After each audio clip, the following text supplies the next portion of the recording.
We read about the story of 4 people who were isolated from their friends, families, and loved ones in Samaria because they had leprosy. Bearing a mark of leprosy meant a life of alienation, as lepers were forced to live a meager and inadequate existence on the suburbs of society. This was the condition of the 4 men outside the gate of the country. No one fed or cared about them. There was no hope for the future. Death was their only option.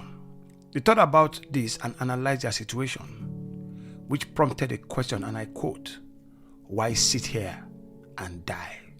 Then they decided to weigh other options, if there were. They said to each other, if we go back to our country, there is famine, and when we get there, we will still die. So what's the point going back to our country? The 4 lepers had another alternative, which was to remain where they were. On evaluation, they realized that staying in the same place will not change their situation and will probably most likely result in death.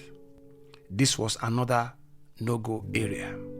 Sometimes we do the same thing over and over again, expecting a different result, only to find out that the result we got from our first trial has not brought about the desired change. Something has to be done. Something has to happen. They sat down again and thought about another alternative. The alternative was to go to the camp of their enemies, the Syrians. Their belief and speculation was that when they get there, they might be killed, which will still result in death.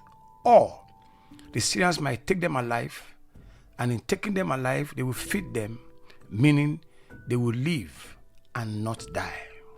They were not sure about the outcome this would be. The 4 lepers decided to stick with the third alternative, and off they went to Syria. They discovered plenty of food, money, and all the good things you can think of. They did not die.